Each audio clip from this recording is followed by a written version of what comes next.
Bine v-am găsit din nou, dragii mei! Astăzi vă propun o pizza cu blat pufos și margini umplute cu cașcaval. Am făcut această rețetă pentru soțul meu, care este mare fan al pizzei cu blat pufos. Dar recunosc că și eu mă cam dau un vânt după marginile alea umplute. Vă avertizez însă că aceasta nu este rețeta clasică italiană. Dacă asta vreți, căutați rețeta de anul trecut. Asta este în totalitate născocirea mea. Să vedem ce ne trebuie.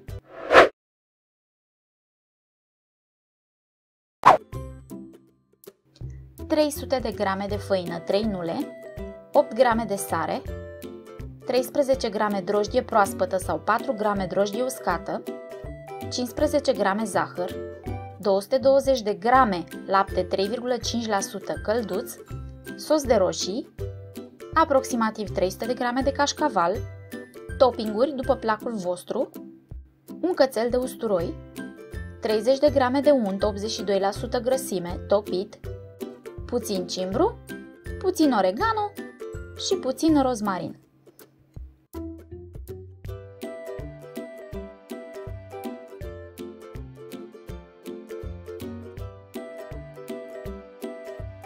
Pentru că vreau să obțin pufoșenie, la această rețetă voi folosi făină 3 nule și nu tip 650 ca la rețeta clasică. La făină adaug zahărul și sarea. Omogenizez. Secretul numărul 2 pentru obținerea pufoșeniei este lapte călduț în loc de apă. Dizolvăm drojdia în el.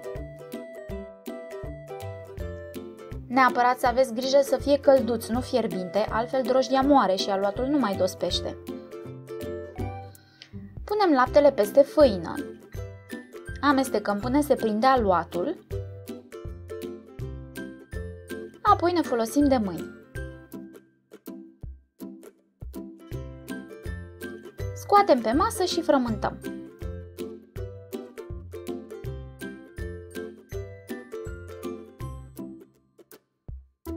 Aluatul obținut trebuie să fie puțin lipicios, nu ferm. Vedeți? Aluatul se lipește de mâini, dar se poate lucra cu el.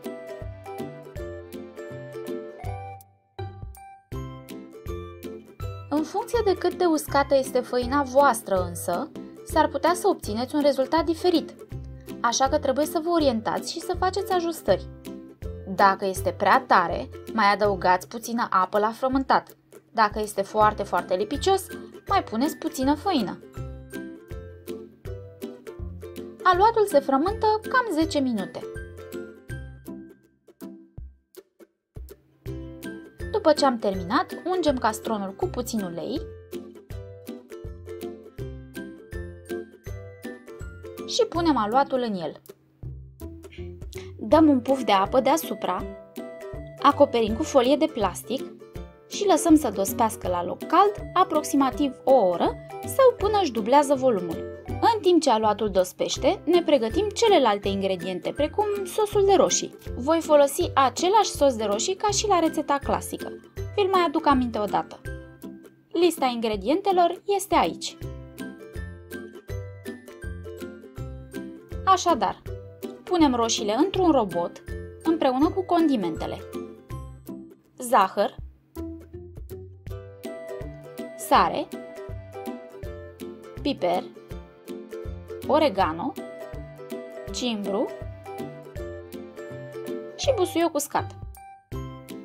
Bineînțeles, puteți să modificați cantitățile, să scoateți sau să adăugați ce vă place, astfel încât sosul să fie exact pe placul vostru.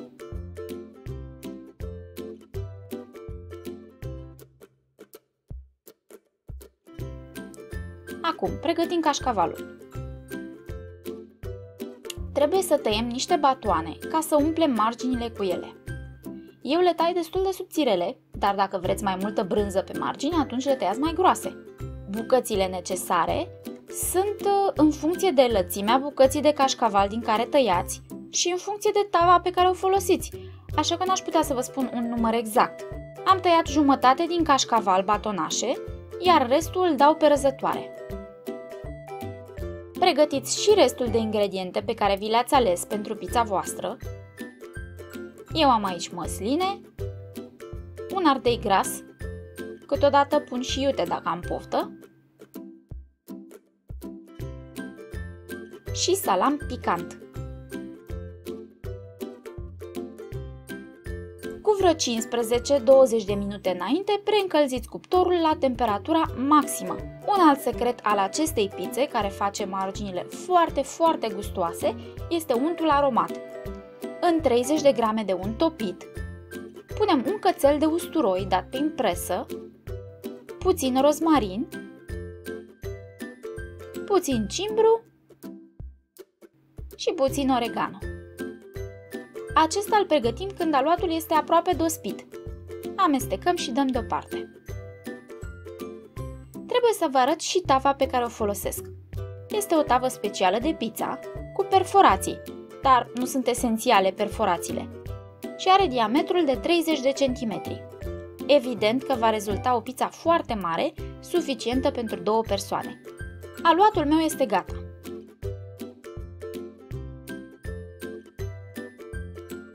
Îl scot din castron și îl întind.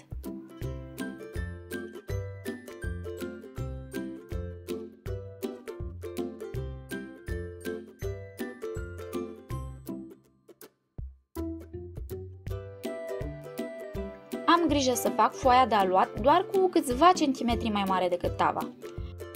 Am calculat cantitățile ca să iasă un blat potrivit, nu gros, dar nici prea subțire. Dacă folosiți o tavă mai mică decât a mea, dar păstrați aceeași cantitate de aluat, va ieși un blat gros. Cam așa trebuie să fie. Aici am un pic de surplus, așa că o să-l tai.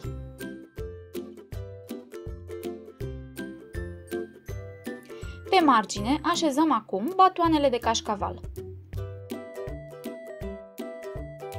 Eu am să presar și puțin oregano, dar nu este obligatoriu, bineînțeles.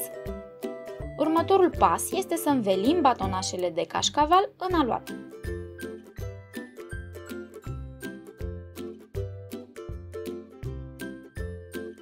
Lipim bine să nu se desfacă. Tăiem marginea umplută în secțiuni de câte 2 cm, să zicem. Se poate face asta și cu foarfeca dacă vreți. Acum, răsucim fiecare secțiune cu fața în jos.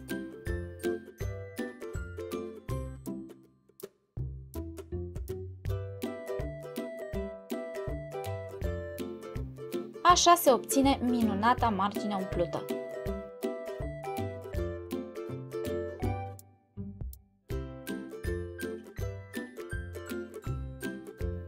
Continuăm să asamblăm pizza. Punem sosul de roșii,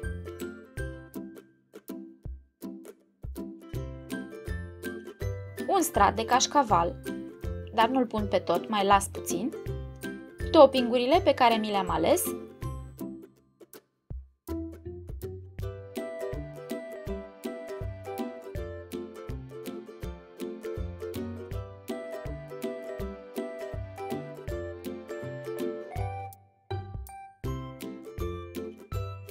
deasupra pun și restul de cașcaval ras. Ultimul pas este să ungem marginile umplute cu untul aromat pe care l-am făcut mai devreme. Vă sfătuiesc să nu-l omiteți pentru că dă un gust extraordinar. Dăm la cuptorul preîncălzit la cea mai mare temperatură. Cuptoarele pe gaz se încing mai tare și aici o să dureze cam 5 minute coacerea, dar verificați de la 4.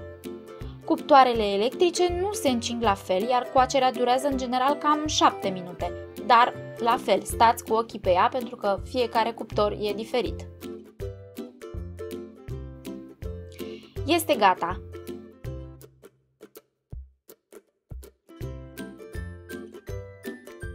Hai să vedem cum arată blatul ăsta pufos. Să rupem o bucățică de aici.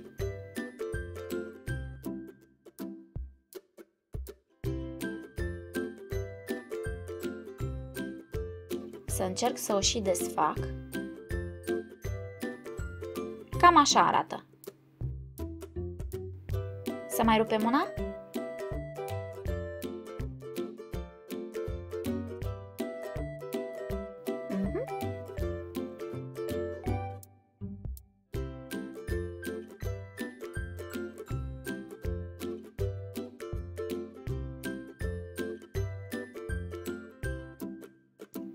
Păi, ce să vă mai zic, dragilor? Poftă bună! Numai bine!